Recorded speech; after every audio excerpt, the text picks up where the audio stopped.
Welcome to the latest roundup of news and polls from Ipsos MORI. And this month, as most months, it's all about the coronavirus, this time the Delta variant. Infection rates are shooting up. The R rate is now 1.87, which I think is a record, at least in our REACT study series. And infection rates, fortunately for vaccinated Britons, are 3 times lower than those who are unvaccinated. The challenge is that there are still tens of millions of young people who are not vaccinated, and some may get very ill indeed as the Delta variant surges in Britain ahead of unlocking. Because of the surge in the coronavirus, we found that the public remain incredibly concerned about the pandemic. An overall concern about COVID-19 has jumped 7 points to 56%. And so despite the vaccine programme being a success, the public remain very, very cautious. They're split on whether or not measures will be completely eased on the 19th of July, but only a quarter think that life will really return to normal this year, and half think it will be next year. And I think given the way the disease is going, they may well be right. They're pessimistic, or more pessimistic than in the past, about lockdown actually taking place on the 19th of July, despite government protestations. So maybe once bitten, twice shy on that. So they're a bit sort of divided over whether or not it really will happen.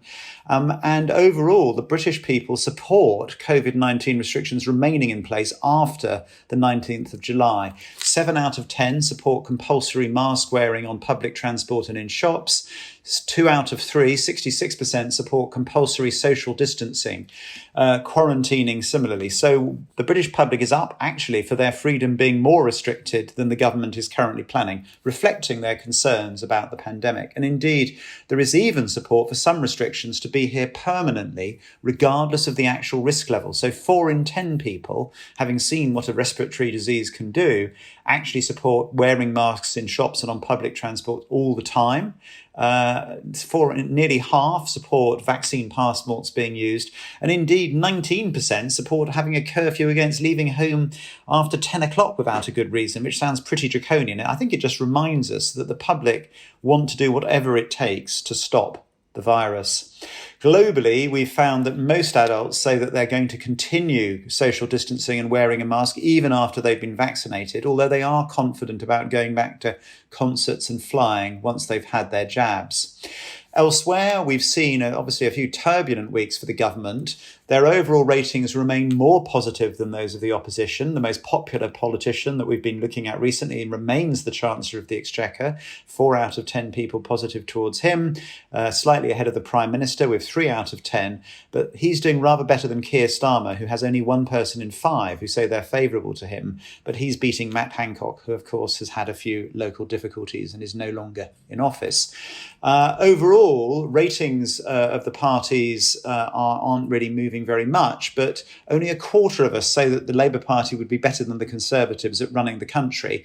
And indeed, 6 out of 10 people in Britain say it's just not clear what Keir Starmer stands for. The same figure for Boris Johnson is 40%. And so the key issue here, I think, is, stealing a phrase from Ronald Reagan, if you're explaining, you're losing. And the challenge for Labour is that they have a lot of explaining to do for people to understand what Keir Starmer actually stands for. It may be that he gets more coverage and airtime once the disease is finally gone or nearly gone, but we will see. And so some real challenges. Elsewhere, of course, we've still got to work out our relationships with the European Union. Most people don't think it's settled yet, and they're probably right. Both Leave and Remain voters agree that the key priority is striking a trade agreement to make it easier to buy and sell goods and services. But then they diverge, with Leave voters perhaps predictably much more interested in stopping illegal immigration and dealing with crime that comes from abroad, and whereas Remain voters are rather more focused on both the environment and consumer protection. So some differences there in terms of priorities. I think the key thing that stood out to me this month in our work on culture wars is that whereas about 7 out of 10 voters say that how they voted in the referendum is a fundamental way in terms of how they think about themselves, the Brexit is much more of a defining issue for people in terms of who they are than their actual party political affiliations, which shows that arguments about Brexit will be with us for some time to come. But overall, despite all the opportunities with China, Australia, Indonesia, etc., 9 out of 10 say it's really important that we maintain a good relationship with the European Union. Finally, we've looked at how digital health has expanded during the pandemic, people talking to their doctors on Zoom calls and the like. We found that 3 in 4 Britons support offering children the vaccine, as is happening in many parts of Europe, but is not yet official policy here, but the public are up for it. And join us on the 22nd of July to talk about the obesity crisis. It was here before the pandemic, it will be here after the pandemic. And we have key speakers from Public Health England, from Johnson and Johnson, and also ISBA, which is the voice of British advertisers, talking about how we will do something about the obesity crisis. Is it all about responsibility? Is it about regulation? Is it about something else? Do join us on the 22nd of July. That's all for now. See you soon.